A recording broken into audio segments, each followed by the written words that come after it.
Yes, hello everyone and welcome to my channel and ತುಂಬಾ ದಿವಸ ಆದ್ಮೇಲೆ ನಾನು ವ್ಲಾಗ್ ಮಾಡ್ತಾ ಇದ್ದೇನೆ. ಹಾಗೆ ಇವತ್ತೊಂದು ನಮ್ದು ಸ್ಮಾಲ್ ಫ್ಯಾಮಿಲಿ ಟ್ರಿಪ್ ಎಲ್ಲರೂ ಕೂಡ ಬಂದಿದ್ದೀವಿ. ಸೊ ಇವತ್ತು ಸ್ಪೆಷಲ್ ಆಗಿ ನಾವು ಮಣಿಪಾಲ್ ಹೆರಿಟೇಜ್ ವಿಲೇಜಿಗೆ ಬಂದಿದ್ದೀವಿ. ತುಂಬಾ ಚೆನ್ನಾಗಿದೆ.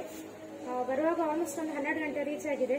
ಸೊ ಆಲ್ಮೋಸ್ಟ್ ಇವಾಗ ನಾವು ಎಂಟ್ರಿ ಟಿಕೆಟ್ ತಗೊಂಡು ಇವಾಗ ಪ್ಲೇಸ್ ನಾವೆಲ್ಲ ಎಕ್ಸ್ಪ್ಲೋರ್ ಮಾಡ್ತಾ ಇದ್ದೇವೆ. ತುಂಬಾ ಟ್ರೆಡಿಷನಲ್ ಆರ್ಟಿಫ್ಯಾಕ್ಟ್ಸ್ ಮತ್ತೆ ಆಲ್ಮೋಸ್ಟ್ ನಮ್ದೊಂದು ಏನ್ಷಿಯಂಟ್ ಥಿಂಗ್ಸ್ ಎಲ್ಲ ಏನಿದೆ ಅದೆಲ್ಲವೂ ಕೂಡ ಇದರಲ್ಲಿ ಸ್ಟೋರ್ ಮಾಡಿಟ್ಟಿದ್ದಾರೆ. ಸೊ ತುಂಬಾನೇ ಎಕ್ಸೈಟ್ಮೆಂಟ್ ಉಂಟು. ಹಾಗೆ ತುಂಬಾ ಎಕ್ಸ್ಪ್ಲೋರ್ ಮಾಡ್ಲಿಕ್ಕೆ ಕೂಡ ಇದೆ.